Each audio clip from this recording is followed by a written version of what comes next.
let's discuss the climate change comments that he made during the State of the Union. He talks about climate change and how it's real and how, these are real disasters because of our behaviors. Let's take a look.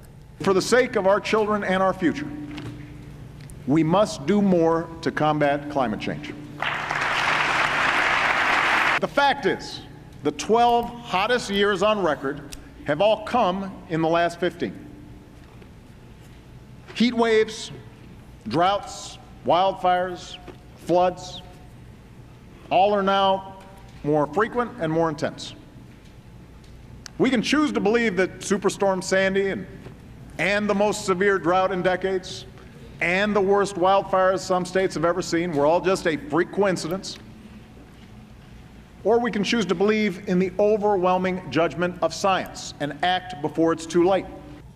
I love that. I thought that that was a very strong part of his speech, and I hope that something actually does get done in terms of our coal industry, our oil industry, our behavior. I hope that we conserve more. But do you think that it's just talk? Do you think that Obama is actually going to do something about this? Because I read something today about how, he had proposed EPA emissions when it comes to coal, and then he backtracked on that because of Republican pressure. Well, there's a lot of things that are moving parts of this. One of the things is that, he did ask very explicitly. He said, if Congress does not act, then I will. And that's laying out the gauntlet right there, because the EPA and the Obama administration since 2009 have told the Republicans and Congress that if you don't do something via legislation, the EPA will be required to do so via law. The EPA is legally required via a settlement, a couple of different settlements that were brought by environmental groups, also Massachusetts versus EPA, the 2007 Supreme Court decision giving the EPA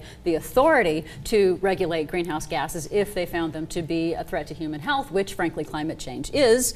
So when they talk about, so what he's saying is that if Congress doesn't act, then he will. There's lots that he can do via executive action. Yes, in fact. And the specific one that you're talking about, yes, though, the EPA thing, what we have now is that the EPA recently issued rules for new power plants. These are greenhouse gas emission standards for new power plants, but they did not issue the ones for the existing power plants. That's the one that they've held off on for 2 years. They almost got there, and then about 2 years ago they backed off and said they were going to postpone them. And so far, it's been an indefinite postponement. Yeah, and I'm not okay with that indefinite postponement. Yeah. And of course, now there's a lot of news about the Keystone Pipeline and how, the majority of our senators have sent him a letter basically urging him to vote in favor, not vote in favor, but allow the permit for the construction of the rest of the pipeline. And I guess we'll see what Obama does about that. I mean, if he allows that, then anything that he said in that speech was null and void. Oh, yeah, it's going to be completely forget it. The opponents of the Keystone XL pipeline have a massive rally scheduled for D.C. on February 17th. That is this Sunday, I think. Yeah, it is Sunday.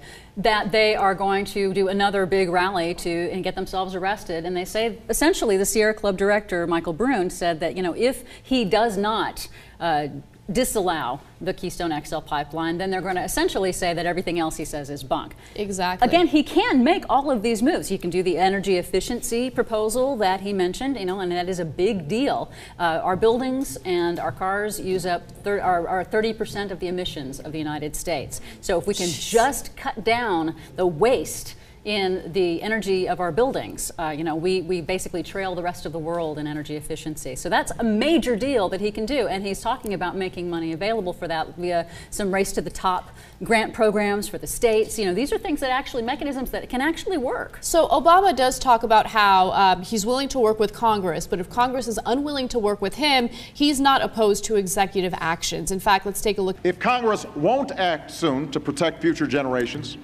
I will. I will direct my cabinet to come up with executive actions we can take now and in the future to reduce pollution, prepare our communities for the consequences of climate change, and speed the transition to more sustainable sources of energy. I like that. That's strong talk. Yeah, and like I said, there are things that he can do. One of the other things that he mentioned was the infrastructure spending. He's going to put forth and require and ask for more spending from Congress, but he can also establish spending and grant programs for the states via the different agencies and administrations. So there are things that can be done, and these things can make a huge difference. I don't know if you're aware of this, but in the United States, we've doubled our wind and solar over the last 4 years. It's still not where it could be, but we could do a lot better. We're already doing a lot better than we were in the Bush administration. So there's a lot that can be done. So we'll have to just wait and see if he's actually going to do it. Personally, I think that he's done a lot of talk, not a lot of action. So I'd like to see some of that action.